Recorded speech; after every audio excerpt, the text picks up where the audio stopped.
और अब रुक कर लेते हैं फटाफट खबरों का। भोपाल के कमला नेहरू अस्पताल के बच्चा वार्ड में लगी आग, 6 बच्चों की दर्दनाक मौत, बचाई गई 36 बच्चों की जान। हमीदिया अस्पताल कैंपस में सोमवार रात करीब 9 बजे आग लगी। आग कमला नेहरू बिल्डिंग की तीसरी मंजिल पर स्थित पीडियाट्रिक विभाग में लगी। इनमें 3 की मौत दम घुटने से हुई। 3 घंटे की मशक्कत के बाद देर रात 12:30 बजे फायर ब्रिगेड और पुलिस की टीम ने आग पर काबू पाया।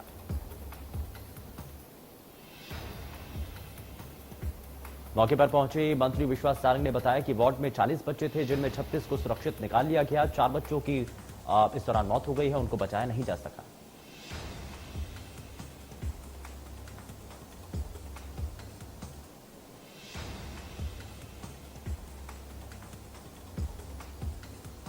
मंत्री ने बताया कि परिजनों को 4-4 लाख रुपए की आर्थिक सहायता दी जाएगी और इससे पहले मुख्यमंत्री शिवराज सिंह चौहान ने 3 बच्चों की मौत की जानकारी दी थी।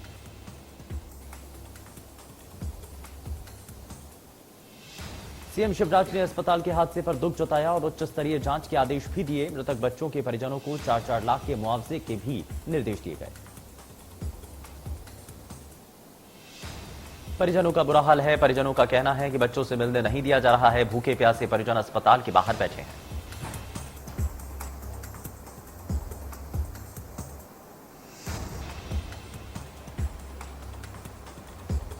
देवास के कालानी बाग स्थित एक मेडिकल स्टोर में आग लग जाने से लाखों रुपए की दवाइयां जलकर खाक हो गई। समय रहते दमकल कर्मियों ने आग पर काबू पाया। मेडिकल स्टोर पर देर रात अचानक आग लग गई। देखते ही देखते आग ने विकराल रूप धारण कर लिया। आग की वजह से 8 से 10 लाख रुपए का नुकसान हुआ।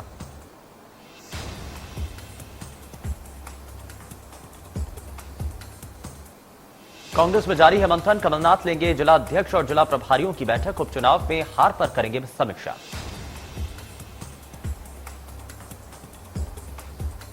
गृह मंत्री डॉक्टर नरोत्तम मिश्रा के निवास पर पहुंचे प्रदेश भाजपा प्रभारी पी मुरलीधर राव। गृह मंत्री डॉक्टर नरोत्तम मिश्रा से की मुलाकात।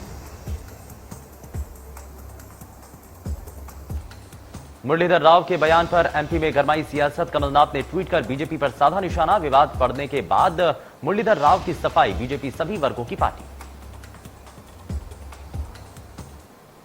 सीएम भूपेश बघेल आज रायपुर के कई कार्यक्रमों में होंगे शामिल। राज्य स्तरीय दिशा समिति की लेंगे बैठक। शाम को व्यापारी संघ के सम्मान समारोह में होंगे शामिल। 10 नवंबर को होगी कांग्रेस प्रदेश कार्यकारिणी की बैठक। सरकार बनने के बाद पहली बार रायपुर के बाहर, दुर्ग के बाहर होगी बैठक।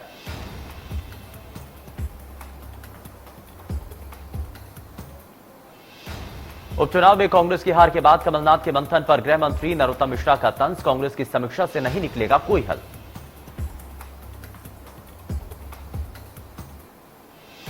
केंद्रीय नागरिक उड्डयन मंत्री ज्योतिरादित्य सिंधिया ग्वालियर में 2 दिवसीय दौरे पर हैं। इस दौरान ज्योतिरादित्य सिंधिया बीजेपी के कार्यकर्ताओं से मिलने उनके घर पहुंचे। ग्वालियर दौरे पर पहली बार श्रीमंत माधवराव प्रथम की मूर्ति जयेंद्रगंज पहुंची सिंधिया। ज्योतिरादित्य सिंधिया ने श्रीमंत माधवराव सिंधिया प्रथम की मूर्ति पर किया माल्यार्पण। ग्वालियर के शिल्पकार रहे हैं श्रीमंत माधवराव सिंधिया प्रथम। आज है श्रीमंत माधवराव सिंधिया प्रथम की पुण्यतिथि।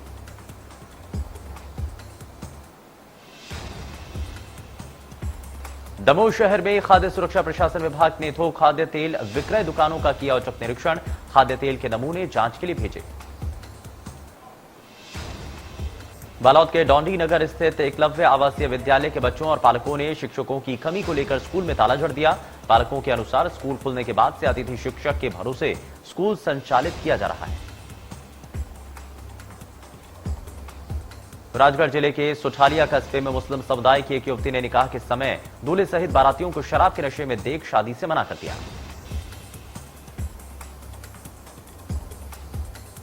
कोरबा में प्रतिबंधित दवाइयों के 5 सौदागरों पर पुलिस ने शिकंजा कसा। भारी मात्रा में नशीली दवाएं बरामद की गईं। एनडीपीएस एक्ट के तहत पुलिस ने इस पर कार्रवाई की। सीहोर के बस स्टैंड के पास एक महिला नेता के मकान से पुलिस ने सेक्स रैकेट का भंडाफोड़ किया। पुलिस ने मौके से 4 लड़कियां, 3 पुरुष सहित ड्राइवर, महिला मैनेजर और रैकेट संचालिका को अरेस्ट किया।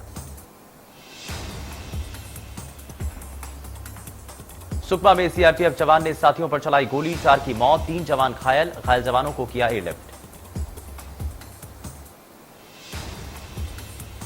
गौरेला पेंड्रा मरवाही जिले के एसपी त्रिलोक बंसल और उनकी पत्नी को घायल करने वाला 14 हाथियों का दल अब मध्य प्रदेश की सीमा में पहुंच गया। इसके पहले यह दल अचानक मार टाइगर रिजर्व जा पहुंचा था। जशपुर में पुलिस का गांजा तस्करी पर शिकंजा, पुलिस ने गांजा तस्करों को किया गिरफ्तार, तस्करों के पास से 20 किलो गांजा किया बरामद।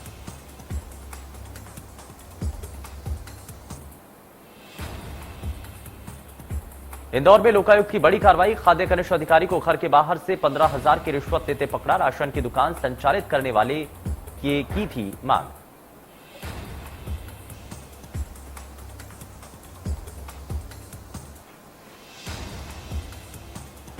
ग्वालियर में जुआरियों के खिलाफ अभियान जारी, निगम के 11 कर्मचारियों को जुआ खेलते किया गिरफ्तार, जमुना बाग में पुलिस को मिली थी शिकायत।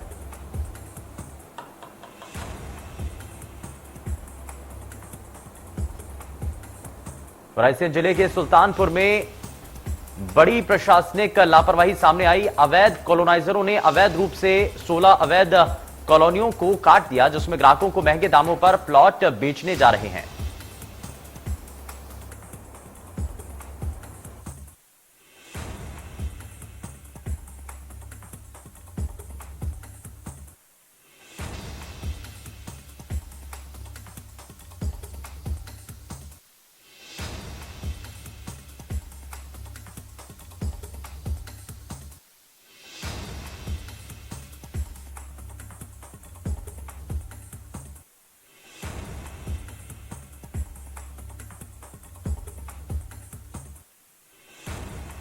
इन कॉलोनियों में किसी प्रकार की शासन प्रशासन से कोई अनुमति नहीं ली गई। वहीं खुद को ठगा महसूस कर रहे लोगों ने कलेक्ट्रेट पहुंचकर कलेक्टर से रसूखदार कॉलोनाइजर नजीब खान पर कार्रवाई करने की मांग की है।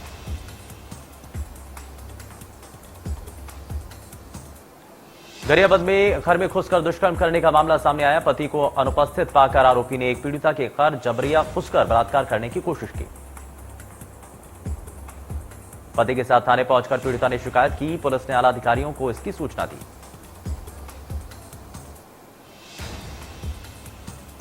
रायपुर भिलाई में रात 9 बजे हुआ बड़ा हादसा, हादसे में 6 कर्मचारी झुलसे, एक कर्मचारी इलाज के लिए अस्पताल में भर्ती।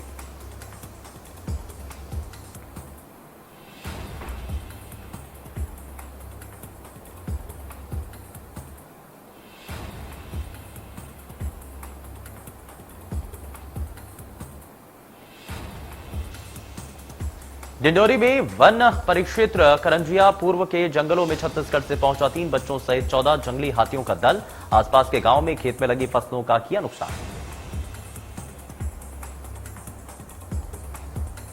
छठ का पावन पर्व सोमवार को नहाए खाए के साथ शुरू हो गया। 4 दिन तक चलने वाले पर्व का आज दूसरा दिन है, जिसे खरना कहा जाता है। इस दिन व्रती पूरे दिन का व्रत रखते हैं और शाम को व्रती महिलाएं मिट्टी के चूल्हे पर गुड़वाली खीर का प्रसाद बनाती हैं।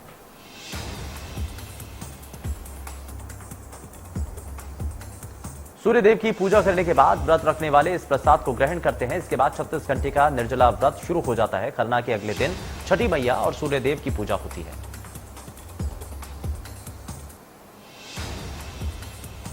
छठ का प्रसाद भी इसी दिन से बनना शुरू हो जाता है और इसके अगले दिन यानी षष्ठी को छठ का मुख्य पूजन होता है। राजधानी रायपुर में वैक्सीनेशन को लेकर नई व्यवस्था, सुबह केंद्रों में टीका लगाएंगे कर्मचारी, दोपहर बाद खूब घूमकर लगाएंगे टीका।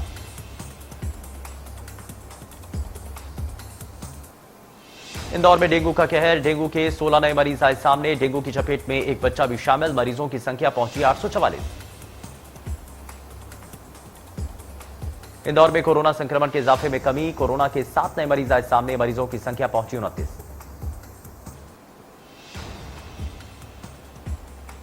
भारत में कल कोरोना वायरस के लिए 10,85,848 सैंपल टेस्ट किए गए। अब तक कुल 61,72,23,931 सैंपल टेस्ट किए जा चुके हैं। भारत में 24 घंटों में कोरोना वायरस के 10,126 नए मामले आए सामने, 11,982 रिकवरी हुई और 332 लोगों की कोरोना से मौत हुई। केरल में 24 घंटों में कोरोना वायरस के 5,404 नए मामले आए सामने, 6,136 रिकवरी। दिल्ली में 24 घंटों में 25 नए मामले आए सामने, 48 मरीज ठीक हुए, सक्रिय मामले 342। मुंबई में कोरोना वायरस के आज 210 नए मामले आए सामने, 317 रिकवरी हुई। पश्चिम बंगाल में कोरोना वायरस के 603 नए मामले, 657 रिकवरी और 14 लोगों की कोरोना से हुई मौत।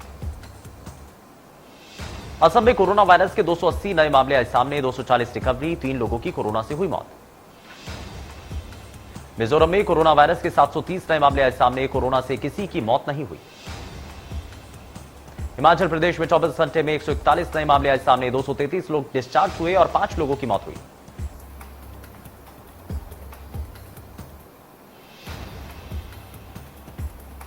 अमेरिका के बाद ब्रिटेन ने भी कोवैक्सीन को दी मंजूरी, ट्रैवलर्स को अब सेल्फ आइसोलेट नहीं होना पड़ेगा।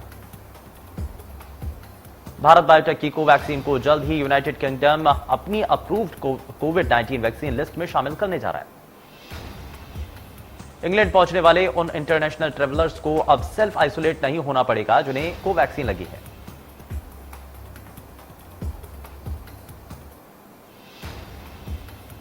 तमिलनाडु में भारी बारिश ने कहर बरपा दिया, लगातार हो रही बारिश के कारण जनजीवन अस्त व्यस्त हो गया।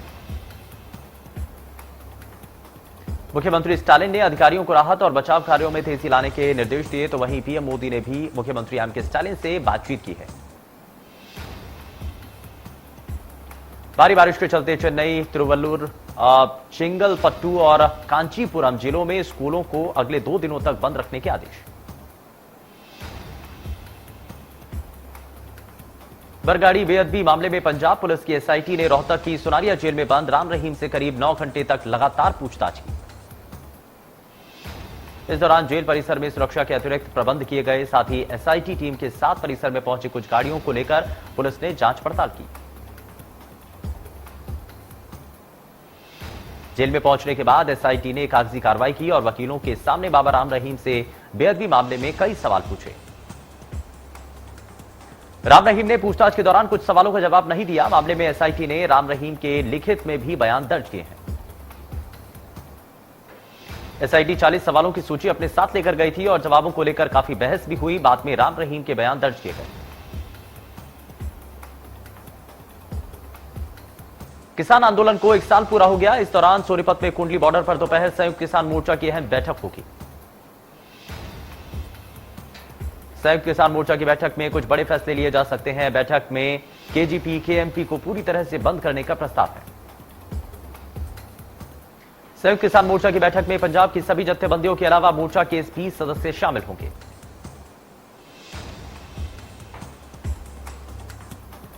नारनौंद प्रकरण के बाद सोमवार को हांसी में एसपी कार्यालय का घेराव करने पहुंचे किसानों को शाम तक निराशा हाथ लगी। प्रशासन और किसानों के बीच वार्ता विफल रही। किसानों ने लघु सचिवालय के समक्ष अनिश्चितकालीन पक्का मोर्चा शुरू करने का ऐलान कर दिया। साथ ही नारनौंद थाने में चल रहे धरने को भी हांसी शिफ्ट करने की घोषणा की।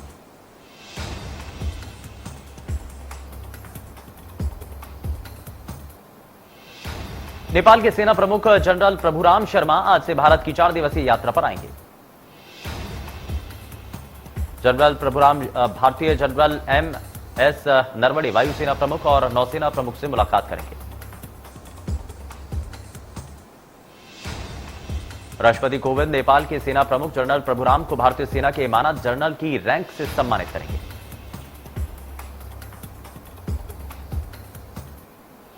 भारत में 10 नवंबर को राष्ट्रीय सुरक्षा सलाहकार स्तर के क्षेत्रीय सम्मेलन अजीत डोभाल करेंगे बैठक की अध्यक्षता।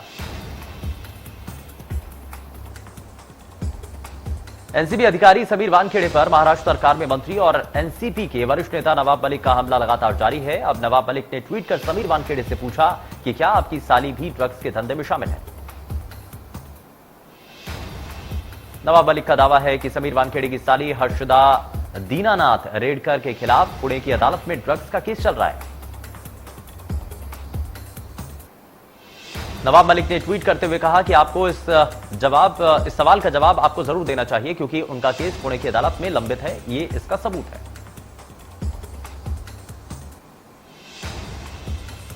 पूर्व केंद्रीय मंत्री अरुण जेटली और सुषमा स्वराज को मरणोपरांत पद्म विभूषण से सम्मानित किया गया। उनके परिवारजनों को राष्ट्रपति रामनाथ कोविंद ने अवार्ड सौंपा।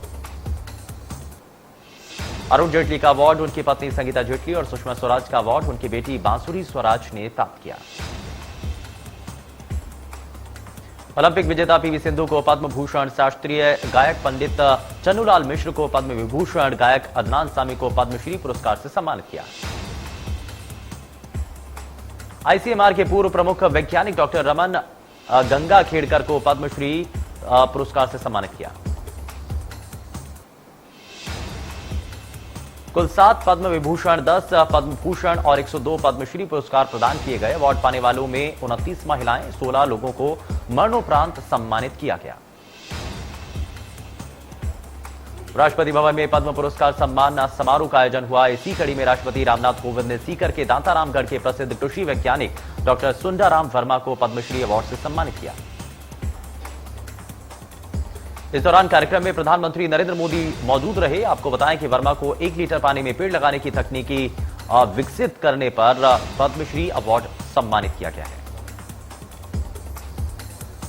पाकिस्तान के प्रधानमंत्री इमरान खान के फाइनेंस एडवाइजर शौकत तरीन के एक बयान से मुल्क में विवाद खड़ा हो गया है। तरीन का कहना है कि मुल्क में जो लोग इनकम टैक्स और जीएसटी नहीं देंगे उनको मतदान का अधिकार भी नहीं होगा। शौकत पिछले महीनों तक मुल्क के वित्त मंत्री थे, लेकिन वो सीनेट के लिए नहीं चुने जा सके तो उन्हें पद छोड़ना पड़ा और इमरान ने उन्हें रातों रात अपना फाइनेंस एडवाइजर बना दिया।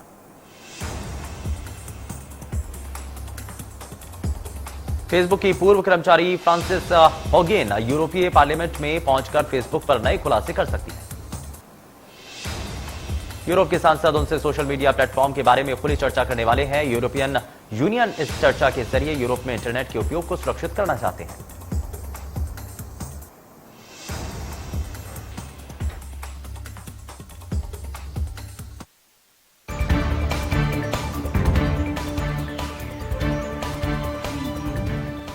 मध्य प्रदेश छत्तीसगढ़ की हर खबर सीधे आपके मोबाइल फोन पर, सोशल मीडिया के हर प्लेटफॉर्म पर है। इंडिया न्यूज मध्य प्रदेश छत्तीसगढ़, अभी सब्सक्राइब करें हमारा चैनल और पाएं मध्य प्रदेश छत्तीसगढ़ की पल पल की खबर।